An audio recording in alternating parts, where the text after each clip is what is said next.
thank you again, Congresswoman, for stopping by. We really appreciate your words. And now to a key person who has, when Congresswoman Lee mentioned how well PEPFAR works, one of the key people who made that happen is Dr. Deborah Birx. So I'm honored to be able to introduce her today. She served in the U.S. Army active duty and reserves from 1980 to 2008, achieving the rank of colonel. Okay, everybody knows Debbie Birx, but just one thought I wanted to say goodbye to Senator Lee. Thank you, Senator. What I just wanted to say, however, is all of the accolades that you may know about her is she spent her life and career in doing this work. And the kind of difference that she's made is why we are where we are today and why we need to continue. Thank you so much. Thank you, Chris. Thank you for your dedication. Thank you to all of you. And Broad Reach, I wanted to just talk about something that we've kind of talked around today, and that's, global health has buzzwords. We love them. We don't always know what they mean. So we've been talking about sustainability since PEPFAR started. But I think, and I always wondered, what is the theoretic evidence of what people want us to bring? So we created sustainability indexes and matrices, and we created bar graphs and charts, and we felt good about ourselves. But we didn't really know what sustainability meant. And we learned what that meant in 2020. And I just wanted, it was a privilege to be here because I wanted to thank teams like Broadreach, who were there when no one else was. So when everybody left the continent and everybody came home and every U.S. embassy American left, the indigenous partners, the faith-based partners, the local communities carried PEPFAR. And our viral load suppression continued unrelenting for that entire time of the 15 to 18 months that Americans and Europeans had left the continent. And that's what sustainability is. That's what you all built together. And that is what's been so inspirational to me to watch, because we have transformed what was theoretic in so many people's mind into something that was tangible.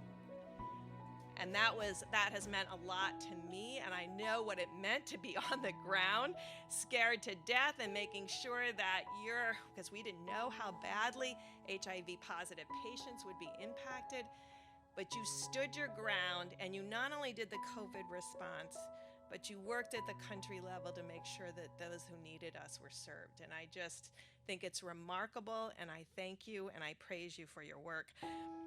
Sustainability also comes from Congress, and people always talk about the appropriations. Those are the people who give us the money. But the authorizers are the ones that continue to change the framework and the depth and breadth of the program. And it's Congress, through that authorization, that says what they want the American taxpayer dollars to do beyond what it's done for the last 20 years. And when we talked about the 340,000 healthcare workers, that was the report language that the appropriators gave to us. They're the ones that require the treatment report that I worked on so hard. Well, I look at some other people in this room that worked on that. We had a system. A certain person in the room would work till about 3 a.m., and I would get up at 3 a.m. To continue what needed to be done. But those reports were important because it said to the communities we serve that we see them, that we've heard them, that we listen to them. And not only do we on the ground, but Congress does. They go to Africa, they go to Asia, their staff go, and they come back and they ask for those reports, whether it's orphans and vulnerable children, whether it's sustainability, or whether it's the treatment report, or whether it's a children's report on whether we're getting treatment to children. That's what our appropriators do. And that's why our authorizers do. And that's why the reauthorization is so important. Because it's not just about the money. It is about those reports that drive change and policy that come from our Congress through these programs to every agency that allows us to succeed. And finally, the last point I just want to make is when we talked about what we learned and brought back to the United States, I'm going to be honest. The United States did not have to know how to implement a pandemic response. And that was very evident to me in January and February, and it's why I ended up in this very difficult situation. Enough said. But it's because our domestic programs believe that you can understand a pandemic by the data that comes into your computer rather than sitting and listening to the people on the ground. And public health, as you all know, is executed and implemented community by community, county by county, country by country. And we are different. Our ages are different. Our needs are different. Our barriers are different. And that's what you learn when you listen on the ground. And it was what you had taught me all of those years of all my time in PEPFAR, that when I got to the White House, I said, we've got to go to the states and we have to meet with the communities and we need to find out what they need. We have to stop issuing guidance that cannot be implemented. We know what that looks like. That's what we did in 2003.